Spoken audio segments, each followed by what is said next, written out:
नमस्कार मंडळी. MPSC आणि UPSCची तयारी करताना आपण अनेक कायदे वाचतो, पण काही कायदे असे असतात जे व्यवस्थेचा पायाच बदलून टाकतात. आजच्या या विश्लेषणात आपण अशाच एका महत्त्वाच्या कायद्यावर प्रकाश टाकणार आहोत. तो म्हणजे भारतीय वन कायदा 1927. पर्यावरण कायद्याचा हा एक अत्यंत महत्त्वाचा पाया आहे. चला तर मग याच्या मुळाशी जाऊया आणि हा वसाहतकालीन कायदा आजही का महत्त्वाचा आहे ते समजून घेऊया. आजच्या या विश्लेषणात आपण काय काय पाहणार आहोत त्याची ही एक छोटीशी रूपरेषा. जंगलांचे वर्गीकरण, कायद्यातले मुख्य अधिकार, आदिवासी समाजावर झालेला परिणाम, 2006चा वनहक्क कायदा आणि शेवटी तुमच्यासाठी काही खास एक्झाम टिप्स. चला तर मग लगेचच सुरू करूया. सुरुवात करूया आपल्या पहिल्या मुद्द्यापासून, जंगलांचे वर्गीकरण. इंग्रजांनी इथे रूल ऑफ 3 कसा वापरला ते पाहूया. तर 1927च्या या कायद्याने जंगलांची 3 मुख्य भागांत विभागणी केली. सगळ्यात कडक निर्बंध असलेलं क्षेत्र म्हणजे राखीव वने किंवा रिझर्व्ड फॉरेस्ट्स.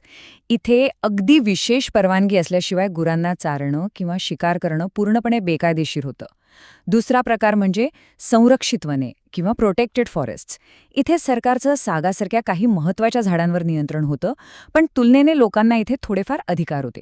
आणि तिसरा प्रकार म्हणजे ग्रामवने, विलेज फॉरेस्ट्स. हे राखीव वनांचेच असे भाग होते जे गावकऱ्यांना वापरण्यासाठी दिले गेले, पण नियमन मात्र राज्याचंच. नोट्स काढताना ही निर्बंधांची उतरण नक्की लक्षात ठेवा, खूप महत्त्वाची आहे. आता वळूया दुसऱ्या महत्त्वाच्या भागाकडे. या कायद्यात नेमके कोणते अधिकार आणि तरतुदी होत्या? आता एक गमतीशीर पण तितकीच महत्त्वाची गोष्ट पहा. कायद्याने वनोपज म्हणजेच फॉरेस्ट प्रोड्यूसची व्याख्या इतकी व्यापक केली की तुम्ही थक्क व्हाल. लाकूड, कोळसा, राळ, साल हे तर यात येतच, पण आश्चर्याची गोष्ट म्हणजे जंगलात सापडणारे खनिज आणि खडक यांसारख्या निर्जीव गोष्टींचाही यात समावेश केला गेला. आहे की नाही कमाल? परीक्षेला असाच एखादा ट्रिकी प्रश्न येऊ शकतो, त्यामुळे हे अगदी पक्क लक्षात ठेवा. बरं, एवढे सगळे नियम बनवले, पण ते लागू कोण करणार? तर वन अधिकारी. आणि इंग्रजांनी त्यांना किती अधिकार द्यावेत? अमर्याद. अक्षरशः वॉरंटशिवाय कोणालाही अटक करण्याची आणि त्यांची मालमत्ता जप्त करण्याची ताकद या अधिकाऱ्यांना दिली गेली. वसाहतकालीन प्रशासनाचा हा किती कठोर आणि एकतर्फी चेहरा होता हे यातून स्पष्ट दिसतं. ह्याच कायद्यातलं चॅप्टर 7 म्हणजेच प्रकरण 7 सुद्धा खूप महत्त्वाचं आहे. या अंतर्गत सरकारने लाकूड आणि इतर वनोपजांच्या वाहतुकीवर कडक नियंत्रण आणलं. वरवर पाहता याचा उद्देश लाकूड तस्करी थांबवणे हा वाटत असला तरी खरा छुपा उद्देश काय होता? तर देशभरातून कर गोळा करणे. ब्रिटिशांची महसूल गोळा करण्याची भूक यातून लपून राहत नाही.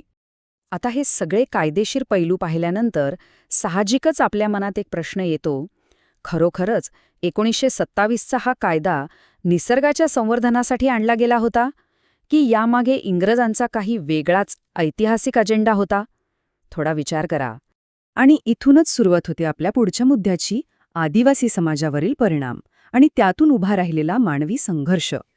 बघा, एका बाजूला जगाला दाखवण्यासाठी हा निसर्ग संवर्धनाचा कायदा होता, पण वास्तवात हा पूर्णपणे महसूल निर्मिती आणि जंगलांवर राज्याचं नियंत्रण मिळवण्याचा खेळ होता.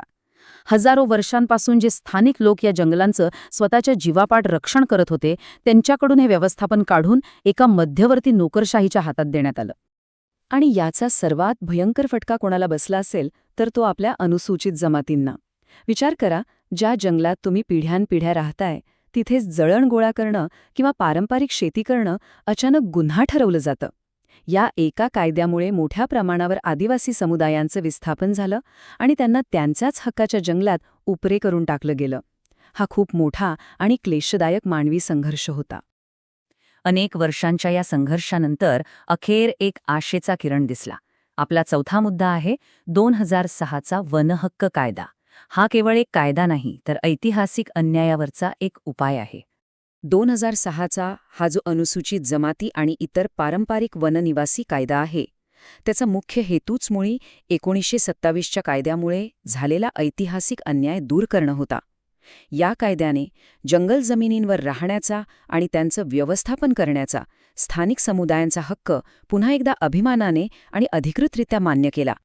आता हे जे टेबल आहे ना, ते मुख्य परीक्षेसाठी अक्षरशः गेम चेंजर ठरू शकतं. या 2 कायद्यांमधला फरक अगदी स्पष्ट आहे. 1927च्या कायद्याचा मुख्य उद्देश राज्याचं नियंत्रण आणि महसूल होता, पण 2006च्या कायद्याचा फोकस समुदायाचे आणि व्यक्तीचे अधिकार मान्य करण्यावर आहे. आधी सर्व सत्ता वन विभाग आणि राज्य सरकारकडे होती, आता ती ग्रामसभेला दिली गेली आहे. आणि सर्वात मोठा बदल म्हणजे पूर्वी ज्या वननिवासींना अतिक्रमण करणारे मानले जायचे, त्यांना 2006च्या कायद्याने कायदेशीर रहिवासी आणि जंगलाचे संरक्षक म्हणून ओळख मिळवून दिली. हा दृष्टिकोनातला खरंच एक खूप मोठा आणि सकारात्मक बदल आहे. चला, आता वळूया आपल्या शेवटच्या आणि तुमच्या सगळ्यात आवडीच्या भागाकडे. MPSC आणि UPSCसाठी काही खास टिप्स. The exam age. जर तुम्ही राज्यसेवेवर फोकस करत असाल तर महाराष्ट्राच्या भूगोलाशी या कायद्याची सांगड नक्की घाला. उष्णकटिबंधीय सदाहरित आणि पानझडी जंगलांच्या प्रकारांचा सखोल अभ्यास करा. गडचिरोली, मेळघाट आणि आपला पश्चिम घाट या विशिष्ट भागांमध्ये हा कायदा कसा लागू होतो हे नीट समजून घ्या. आणि हो, मुख्य परीक्षेसाठी एक सिक्रेट टिप सांगतो. महाराष्ट्र वन नियमावली किंवा महाराष्ट्र फॉरेस्ट मॅन्युअल नक्की वाचून काढा. या एका गोष्टीमुळे तुमचं उत्तर इतरांपेक्षा खूप वेगळं, प्रॅक्टिकल आणि जास्त मार्क मिळवून देणारं ठरेल. शेवटी जाता जाता तुम्हाला एका महत्त्वाच्या प्रश्नावर विचार करायला सोडून जातो. वसाहतकालीन काळातले कायदे आजही आपली आधुनिक पर्यावरणीय धोरणे कशी घडवत आहेत?